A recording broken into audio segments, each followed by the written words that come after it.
बोला तेरे गिरने में तेरी हार नहीं, तो इंसान है अवतार नहीं। गिर उठ चल दौड़ और भाग, तो कई बार गिरेगा लेकिन हर बार नहीं। नमस्कार प्यारे बच्चों, साथियों। आज की जो हमारी अपडेट है, देखो बहुत दिन हो गए चंडीगढ़ की अपडेट लिए, तो आज थोड़ा सा समय मिला, अध्ययन किया। तो आज की जो अपडेट है हो सकता है थोड़ी सी बड़ी हो, भाई 7 से 8 मिनट हो सकती है। तो आपको लास्ट तक देखना, विशेषकर जो भी कंसर्न जो साथी है, संबंधित जो भी उनका विषय है, उसको बहुत बढ़िया तरीके से आपको देखनी है और ज्यादा से ज्यादा इसको शेयर करनी है। Chandigarh JBT junior basic teacher, nursery training teacher यानी कि NTT, PGT, special educator TGT, इनका रिजल्ट के ऊपर बहुत अच्छा अपडेट है।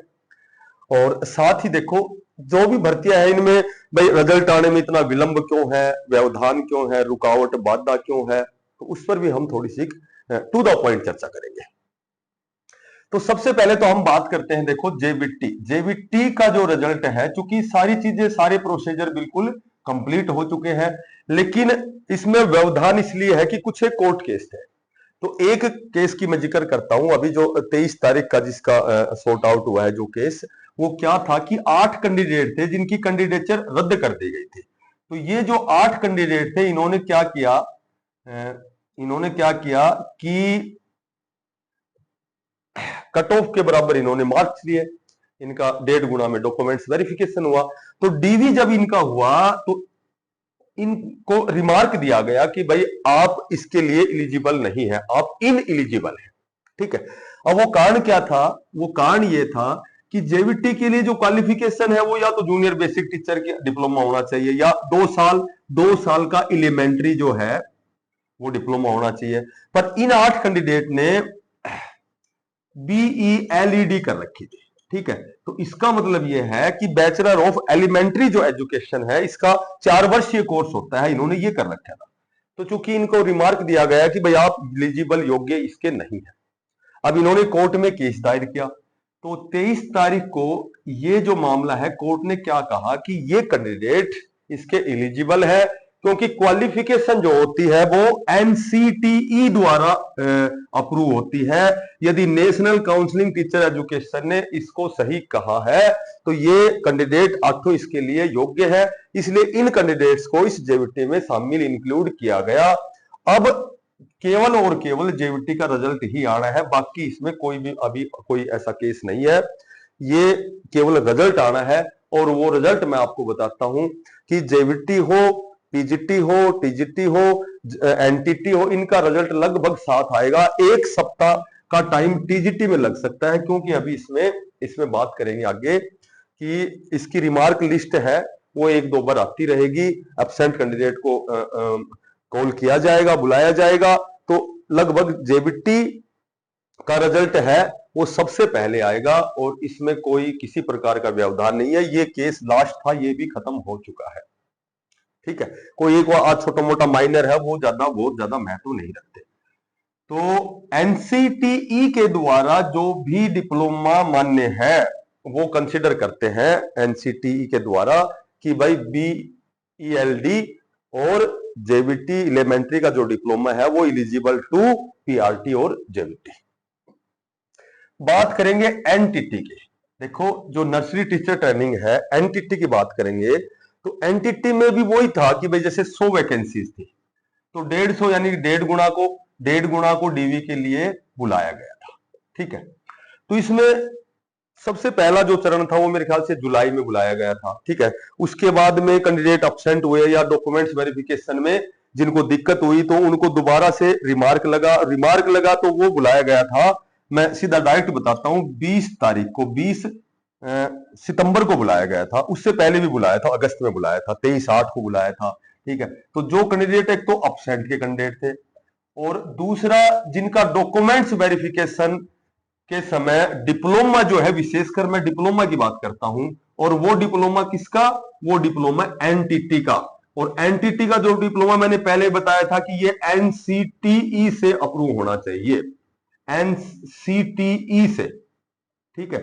तो इससे अप्रूव जो भी डिप्लोमा है केवल वही कंसिडर किया जाता है नेशनल जो काउंसलिंग टीचर जो एजुकेशन है उसके तहत जो एनटीटी के डिप्लोमा है केवल उन्हीं को ही कंसीडर किया जाता है। ठीक है, तो ऐसे कैंडिडेट 20 तारीख को बुलाए गए, तो चूंकि 23/8 को भी वही एब्सेंट का मामला था, वही ये डिप्लोमा का मामला था, तो यहां 20/9 को केवल और केवल 7 कैंडिडेट ही वहां पहुंचे। और 7 कैंडिडेट पहुंचे तो देखो 91 तो ऐसे कैंडिडेट है इसमें, 150 यानी कि एनटीटी में 100 वैकेंसी है, 1.5 गुना 150 हो गए। 91 कैंडिडेट ऐसे हैं जो जिनका जो डिप्लोमा है वो एनसीटीई से अप्रूव नहीं है। 45 कैंडिडेट लगातार अब्सेंट चल रहे हैं, तो यहां 20 तारीख को पहुंचे मात्र 7 कैंडिडेट। अब देखो क्योंकि सीट तो वैकेंट हो गई, तो अब प्रश्न ये उठता है कि भाई क्या जो नीचे कट ऑफ से जो नीचे कैंडिडेट है उनको बुलाया जाए।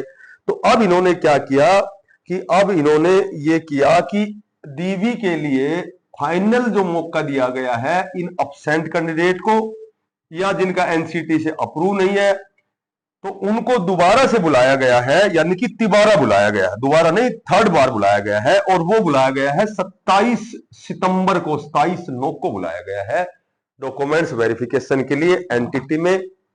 अब यदि यहां भी एज इट इज वही कैंडिडेट 7, 8, 5, 7 पहुंचते हैं, क्योंकि 91 कैंडिडेट तो इनका तो कैंडिडेचर ही रद्द हो चुकी है, क्योंकि इनका जो डिप्लोमा है वो एनसीटीई से अप्रूव नहीं है। और 45 अब्सेंट है, इनमें से देखा जाए भाई कितने कैंडिडेट पहुंचते हैं। अब सीट फिलअप करने के लिए हो सकता है कि कट ऑफ से जो नीचे कैंडिडेट है उनको अवसर मिल जाए। ठीक है, ऐसा अवसर उनको मिल सकता है, तो क्योंकि 100 सीट इनको पूरी भरनी है। तो अब देखो 27/9 को ये सारा पता लगेगा भाई कितने कैंडिडेट पहुंचते हैं, कितनी सीट वैकेंट रह गई। तो हो सकता है कि कट ऑफ से नीचे कैंडिडेट को बुलाया जाए और उसमें स्पेशल मेंशन किया जाए कि एनटीटी का डिप्लोमा एनसीटी से अप्रूव्ड होने वाले कैंडिडेट ही डॉक्यूमेंट्स वेरिफिकेशन के लिए यहां पहुंचे। ठीक है, तो अब ये बात हो गई हमारी एनटीटी की। तो एनटीटी का जब तक कैंडिडेट पूरे नहीं होते शायद रिजल्ट में और विलंब हो सकता है। बात करें पीजीटी की, तो पीजीटी में 1% भी किसी प्रकार का कोई केस नहीं है, जहां 98 वैकेंसीज हैं, 1.5 गुना कैंडिडेट को डीवी किया गया, सारी चीजें पूरी टाइमली पूरी हो चुकी है, इसका केवल रिजल्ट आ रहा है। ठीक है, तो इसमें जेबीटी के साथ पीजीटी का रिजल्ट आपको देखने को मिलेगा लगभग इसी महीने के लास्ट तक। अब हम बात करते हैं कि स्पेशल एजुकेटर। देखो स्पेशल एजुकेशन का जो मामला है, जो स्पेशल एजुकेटर है, ये जो मामला है पेचीदा है। इसमें वही 2 कंडीशन है कि एक तो एडवर्टाइजमेंट के समय सीटेट को मेंशन नहीं किया गया, बिना सीटेट के ही एग्जाम लिया गया। ठीक है, एक वो जो एसएसए के तहत बहुत से स्पेशल एजुकेटर वहां नौकरी कर रहे हैं, कार्यरत है, तो उनको प्राथमिकता दी जाए। एक नॉर्मल सा ये केस है, असली केस है सीटेट का, तो ये इसकी तो डेट पर डेट मिल रही है, इसमें अभी फिलहाल और समय लगेगा। बात करें टीजीटी की, तो टीजीटी की यदि बात करें तो वही मैंने पहले भी कई वीडियो में बताया था कि सभी में 1.5 गुना, लेकिन इसमें 3 गुना बुलाए जाएंगे, तो वास्तव में इसमें 3 गुना बुलाए गए। ठीक है, अब मैं बात करूं, देखो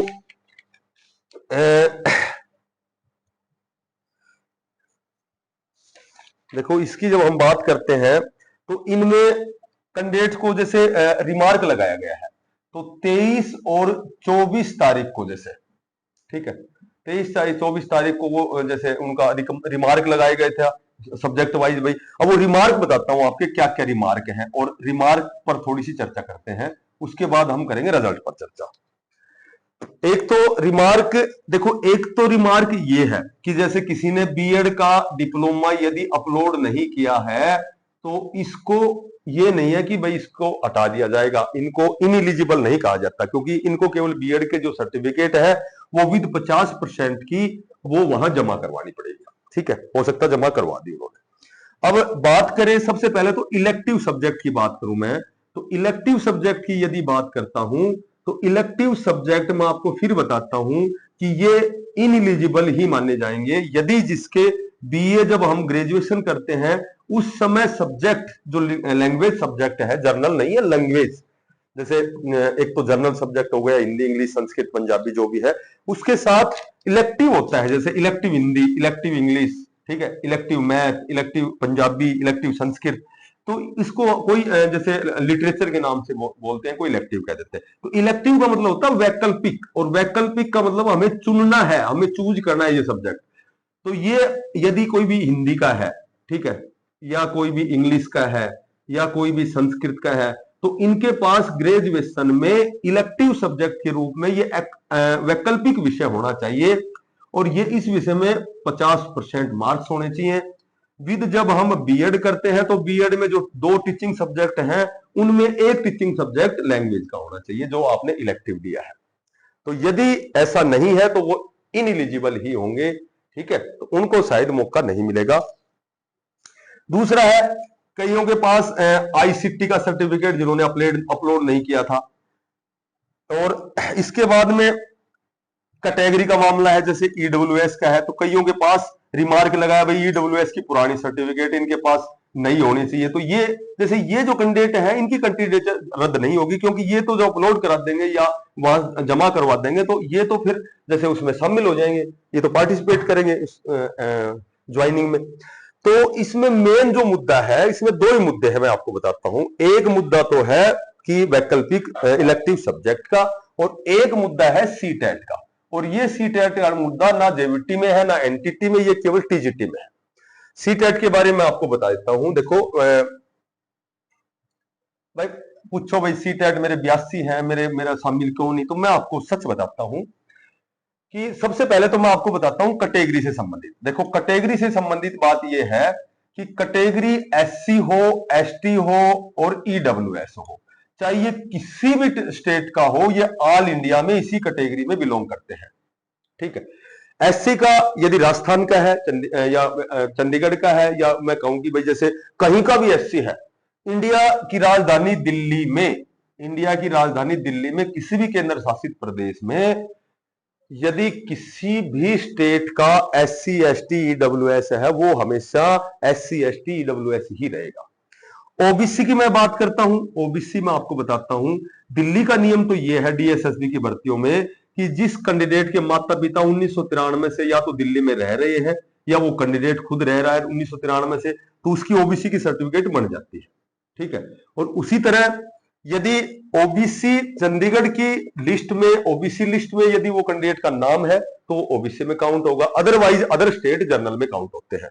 तो सीटेट की मैं बात करूं तो जो जर्नल है उसको तो 60% 90 ही चाहिए। अब ओबीसी कैंडिडेट यदि चंडीगढ़ की ओबीसी लिस्ट में है तो उसे चाहिए ओबीसी को 82, और यदि उसके पास वो लिस्ट में नहीं है वो, तो वो जर्नल में काउंट होगा, तो ओबीसी को भी 90 नंबर ही चाहिए।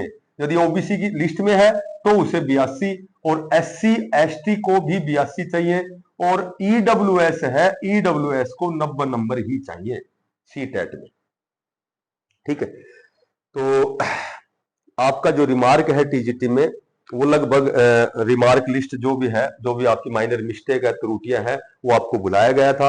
अब टीजीटी के लिए जो भी अब्सेंट कैंडिडेट है, या उनको एक बार फिर उनको डीवी के लिए बुलाया जाएगा, जो भी अब्सेंट कैंडिडेट है, हो सकता है फाइनल भी उनको मौका दिया जाए, तो उसके बाद में फिर टीजीटी का रिजल्ट आएगा, ठीक है।